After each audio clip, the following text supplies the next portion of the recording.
Wow. Okay, you weren't kidding when you said you were fascinated by Lana Rhoades. We've got a ton of material here. Everything from like childhood stories all the way up to her most recent online controversies. So it seems like Lana's life has really been this whirlwind of ups and downs. But today we're going to try to make sense of it all, Yeah. really dive deep into Lana Rhoades. Yeah, definitely. It's definitely more than just those scandalous headlines you see. There's a real depth to her story, I think, that's often overlooked. So we're going to be exploring her journey from, a pretty difficult childhood to the heights of adult film stardom, and then into becoming this mainstream influencer, single motherhood, and, well, everything in between. So let's unpack this, starting with her early years. It's clear from everything that you sent over that her childhood was anything but easy. You included excerpts from her Tumblr blog where she talks about her parents separating before she was even born, a pretty strained relationship with her mother, and then the huge responsibility of caring for her sister, who was dealing with some pretty serious mental health issues. Yeah, that responsibility really jumps out at you. Just imagine being a young girl yourself and having to help your sister navigate things like trichotillomania, eating disorders, self-harm. Lana even mentions her sister later being diagnosed with schizophrenia. That's a lot for anyone to handle, let alone a child. It's heartbreaking. And it really makes you wonder how much all of that impacted Lana's emotional development and her later choices. It's almost like she was robbed of having a normal childhood. Absolutely. And this need to escape from her reality becomes a recurring theme as you go through the material. Lana often mentions being really captivated by the seemingly glamorous world of Playboy bunnies. And it was like this stark contrast to her own life. Yeah, and it wasn't just some passing fascination either. In those same Tumblr entries, she reveals some pretty disturbing experiences with abuse. There's this incident at age 6 where she describes being slapped and having her hair pulled by her mother. She even talks about finding this twisted sense of relief and self-harm, which she later connects to her diagnosis with borderline personality disorder. It's a pretty chilling glimpse into the lasting impact of early trauma. And then there's the more recent revelation about this really upsetting encounter with her father. Lana doesn't go into explicit detail, but the emotional weight of that experience is really palpable. And she hints that it affected both her and her sister very, very deeply. It's heavy stuff. And knowing this background definitely adds a whole new layer to understanding her trajectory. Definitely. It's important to keep in mind that these early experiences, likely played a significant role in her choices later on, particularly her decision to enter the adult film industry at such a young age. But before we get to that, there's another twist in Lana's story. Her teenage years and a brush with the law. Oh, right. It seems like Lana had a little bit of a rebellious streak. We're talking about a string of arrests for things like shoplifting, culminating in some time at a detention center. You would think that would be a negative experience, but from what you've provided, it seems that Lana actually viewed it as a turning point in her life. Exactly. She got her GED while she was there. And she actually talks about the detention center providing a sense of structure and support that was missing from her life.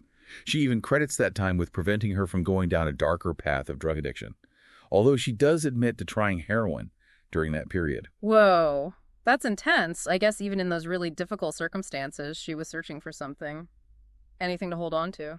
It speaks to her resilience, but also to that underlying vulnerability that seems to be a constant in her life. So out of detention and needing to make money, Lana ends up working at Tilted Kilt at just 17 years old. Now, for those who don't know, it's a restaurant chain known for its, let's say, revealing outfits worn by the waitresses. Right. Yeah, and it's interesting because this is where we start to see Lana become aware of her earning potential based solely on her looks. Yeah. And it's right around this time that she meets and quickly marries a man named John, who's significantly older than her. I mean, we're talking about a 14-year age gap. Yeah. And the details about this relationship are pretty troubling.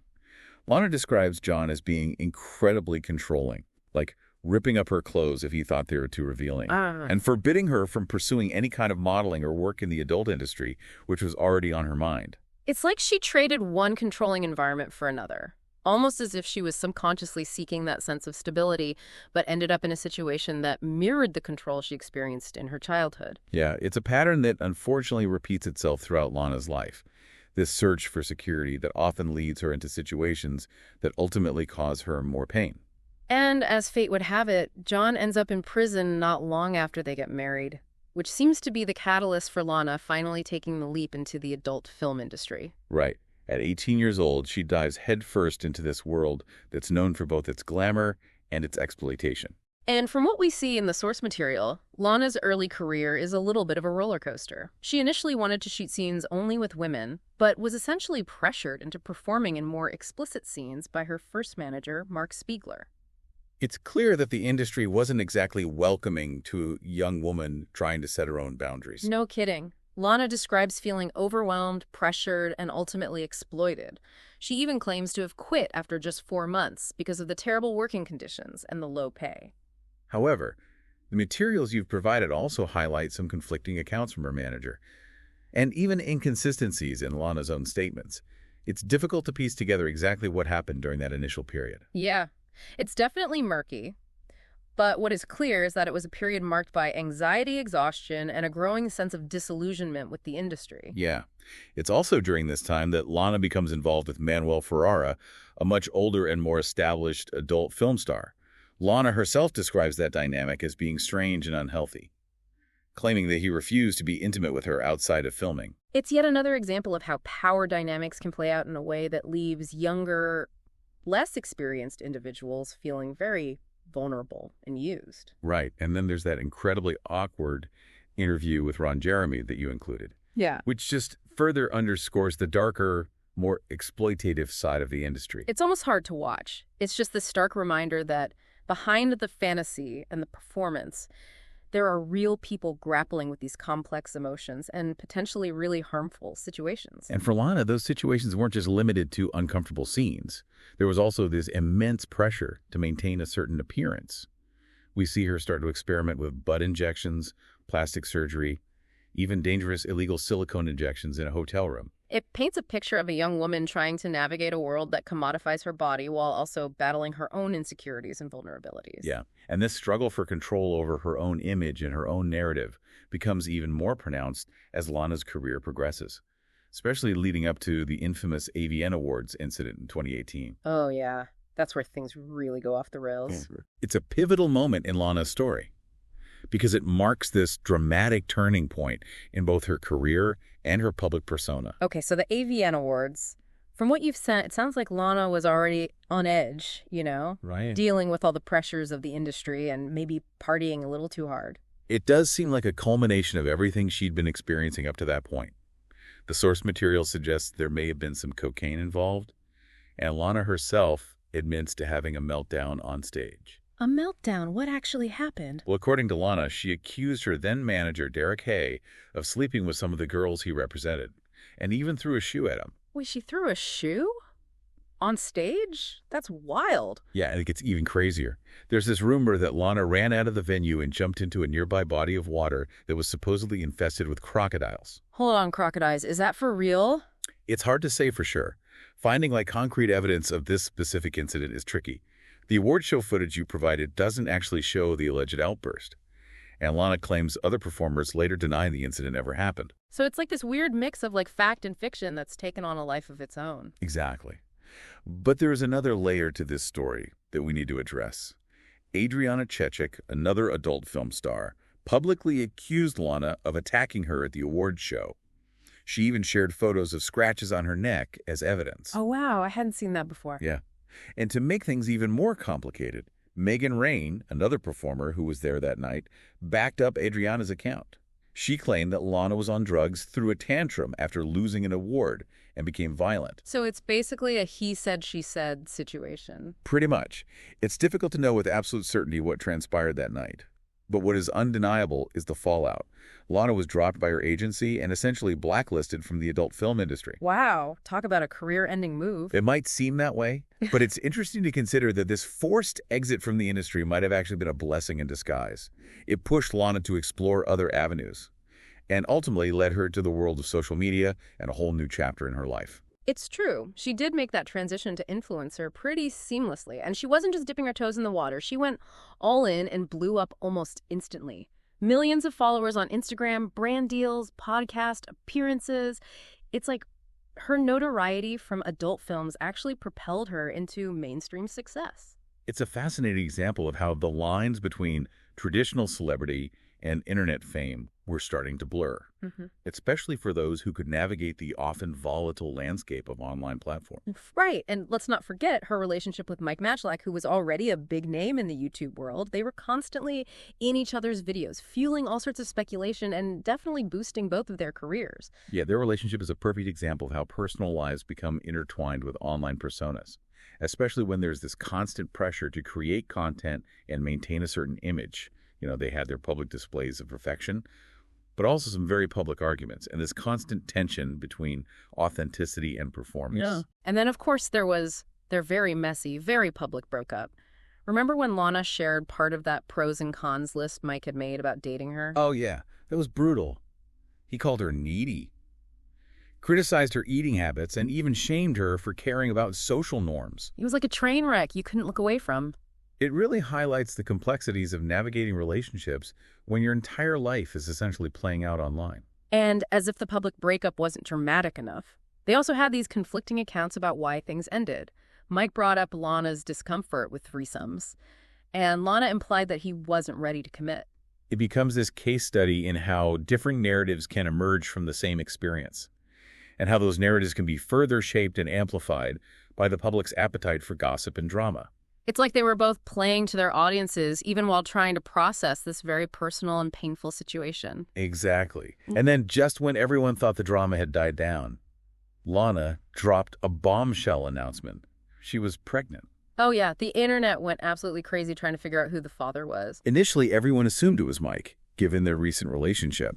But he quickly and very publicly denied it, leaving everyone scrambling to piece together the clues. It was like a real-life mystery unfolding in real time. Lana confirmed that the father was an NBA player for the Brooklyn Nets, and she even dropped a few hints, like that Libra clue, which turned out to be a bit misleading, and a subtle mention of a B name. The online sleuths went into overdrive. Names like Bruce Brown, Kevin Durant, and Blake Griffin were being thrown around. Do you remember that? Oh, yeah, I was totally caught up in it. And then Adam22, the YouTuber and podcast host, basically dropped the hammer and claimed outright that the father was Blake Griffin. It's a great example of how information speculation and even outright gossip can spread like wildfire in the digital age, creating its own narrative regardless of whether it's actually true. And through it all, Lana remained tight-lipped, refusing to name the father publicly. She cited his desire to remain uninvolved and her own fears about potential custody issues. It's a complex situation with no easy answers. On one hand, you can understand her wanting to protect her child and herself from unnecessary scrutiny. On the other hand, her reasoning seems a bit contradictory at times. She says she doesn't want child support, but then expresses fear that the father could seek custody if his identity were revealed. It's almost like she's trying to control the narrative, but it's slipping through her fingers. It definitely highlights the unique challenges of navigating motherhood in the public eye, where every decision is analyzed and criticized.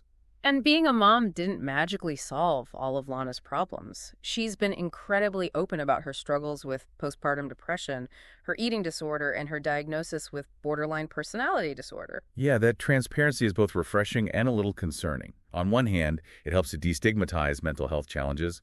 On the other hand, it opens her up to even more judgment and scrutiny. It's a double-edged sword.